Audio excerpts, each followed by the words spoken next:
Welcome to The Human Curious. If you love exploring the mysteries of the world, make sure to subscribe, share, and like this video. I bet you didn't know about the world tree. Imagine a tree, not just any tree. This tree is older than time. It is bigger than mountains. Its branches reach for stars. Its roots dig into unknown depths. This is the world tree. Many cultures have stories of such a tree. It stands at the center of everything. It connects all worlds, all lives, all stories. The Norse people called their world tree Yggdrasil. It was an ash tree, immense and sacred. It held the 9 worlds in its embrace, a pathway, a silent watcher. What if this tree was real? What if today, in this year of 2025, we found it? What if we could climb Yggdrasil? Think of it. A journey not across oceans or into space, but upwards along the bark of existence itself. This would be an adventure unlike any other. It would be a climb into myth, a climb into magic, a climb towards understanding everything. The whispers of its leaves would call to us. They would promise wonders. They would warn of dangers. The concept of a world tree is ancient. It speaks to a deep human need, a need to see connections, a need to find a center in a vast universe, from the Norse Yggdrasil to the Mayan Keba tree, from the Slavic oak to the Hindu Kalpavriksha. Before we climb, we must look down. We must see the roots of Yggdrasil. These are not ordinary roots. They are anchors of reality. They spread wide and deep. One root stretches towards Asgard, the home of the Aesir gods. Another reaches into Jotunheim, the land of the giants. The third delves into the mists of Niflheim, the primordial realm of ice and darkness. Imagine standing at the base of this tree. The ground would tremble with ancient power. The air would hum with untold stories. Beneath these mighty roots lie sacred wells. Each well holds a different kind of power. There is Urd's well, the well of fate. Here the Norns live. They are 3 wise women. They shape the destinies of all beings. They weave the threads of life. We might see them. Their face is ancient and knowing. Then there is Mimir's well, the well of wisdom. Mimir himself guards it. He knows many secrets. Odin, the All-Father, once gave his eye for a drink from this well. Such is the price of true knowledge. The third well is Hvergelmire, the roaring kettle. It lies in Niflheim. Now the climb begins. We leave the ground, we start to ascend the great trunk. The lowest branches of Yggdrasil are vast. They spread out like continents. Some say these branches brush against Midgard, our world, the world of humans. As we climb higher, we look down, we see our cities, our mountains, our oceans. They shrink below us. They become like a child's playthings. A new perspective dawns. Our world is but one small part of something much, much bigger. The air changes as we climb. It becomes clearer, sharper, or perhaps it fills with a strange light. A light not from our sun. The familiar sounds of earth fade away. They are replaced by new sounds. The rustling of immense leaves, the whisper of cosmic winds, the distant song of unknown creatures. We are leaving the mundane behind. We are entering a realm of magic. The bark beneath our hands feels ancient. It pulses with a slow, powerful life. As we move through these lower reaches, we might catch glimpses of other places, places close to Midgard, yet separate. Perhaps we see into Alfheim. The trunk of Yggdrasil stretches upwards. It seems to have no end. It pierces the clouds. It goes into the mists that separate the worlds. Climbing this trunk is not easy. It is a challenge for the body. It is a trial for the spirit. The sheer size is hard to comprehend. We are like tiny insects on a giant's arm. The wind howls around us. It tries to tear us from our grip. Storms might gather around the tree. Lightning might strike its ancient bark. The physical effort is immense. Our muscles ache. Our hands are raw. But there are other challenges too. Magical challenges. As we climb higher, the air can play tricks on our eyes. Illusions might appear. Paths that seem safe might lead to danger. Whispers might try to lure us astray. Some say there are guardians on the tree.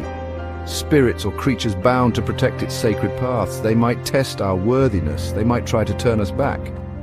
We need more than strength to continue. We need courage. The kind of courage that faces the unknown. We need perseverance. Gap 3S. As we ascend further, we reach a point where the trunk of Yggdrasil narrows slightly. Here, the great tree's roots extend deep into the cosmic soil, drawing nourishment from the sacred waters below. These are no ordinary waters. They are the waters of wisdom and fate. Gap 2S. One of these mystical sources is the Well of Urd, tended by the Norns. the weavers of fate, Urd, Verdandi and Skuld. These three sisters spin the threads of destiny, determining the past, present and future of all beings. The well itself is a mirror of time, reflecting the secrets of existence. To gaze into it is to see the flow of life itself, from birth to death and beyond. Gap 2S, another source, is Mimir's Well, also known as the Well of Wisdom. Guarded by the severed head of Mimir, it is a place of profound knowledge. Odin himself sacrificed an eye to drink from its depths, gaining unparalleled insight. The waters here are said to grant clarity, understanding, and profound wisdom to those who dare to drink. Gap 2S. These wells are not easily accessible. They are guarded by ancient magic and powerful beings. To reach them is to undertake a journey of immense difficulty and danger, but those who succeed are forever changed, gaining wisdom and insight beyond their wildest dreams. Gap 2S. The waters of wisdom and fate remind us that Yggdrasil is not just a tree. It is a living, breathing entity that connects all realms and beings. It is a source of life, knowledge, and destiny. And as we continue our climb, we carry with us the hope of understanding the deeper truths that bind the cosmos together.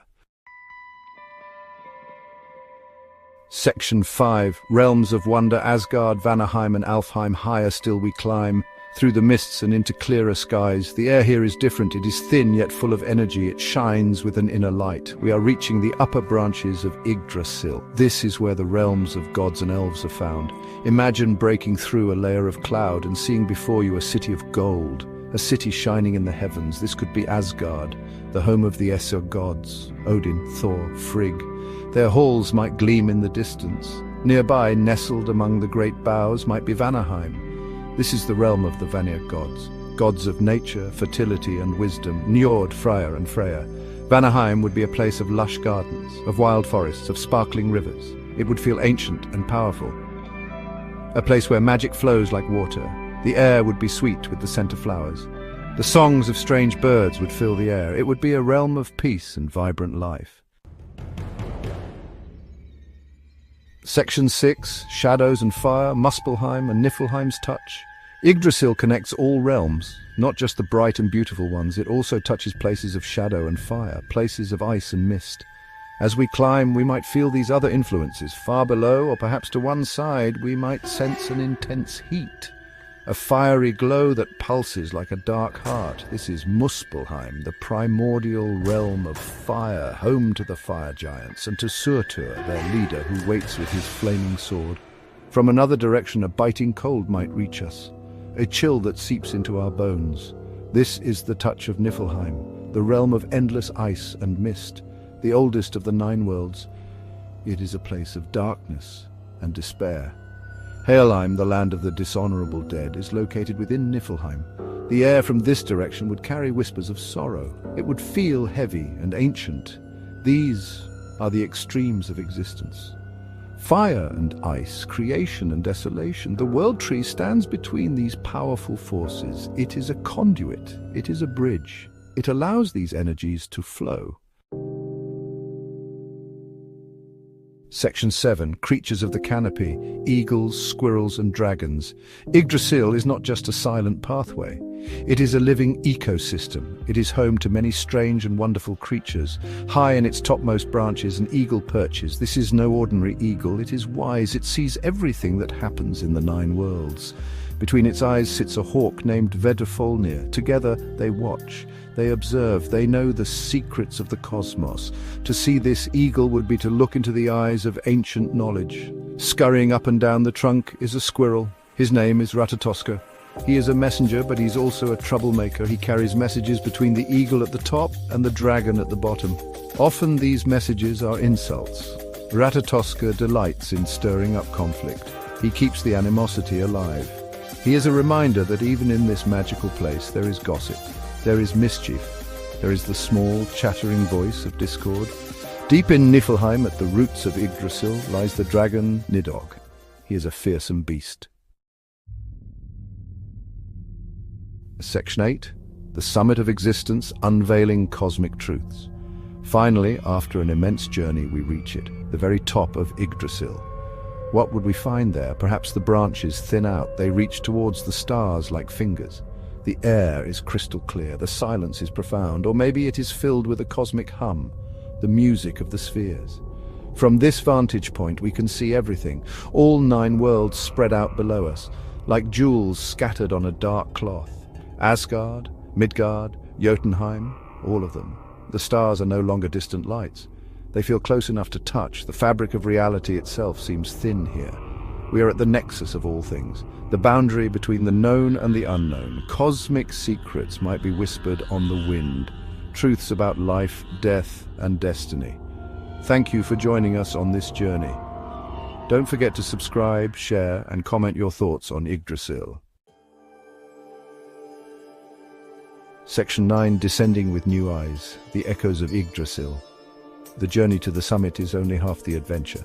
Now we must descend, we must carry our experiences back with us. As we climb down, we see the realms again. Asgard, Alfheim, the mists, Midgard. But they look different now. We see them with new eyes, eyes that have glimpsed the totality of existence, eyes that understand the connections. The descent is not just a physical act. It is an integration of all we have learned, all we have felt. Returning to Midgard, our world would be a strange experience. It would seem both familiar and utterly new. The ordinary things of life might shine with a hidden magic. A simple tree in a park might remind us of the great Yggdrasil. The wind might carry whispers of other worlds. We would know that our reality is just one layer, one small part of a much larger, more wondrous tapestry. This knowledge would stay with us forever. How would such an adventure change humanity? If many people made this climb, if the existence of Yggdrasil became known to all, perhaps it would unite us. It would show us that we are all connected, not just to each other, but to the entire cosmos. It might inspire us to be better.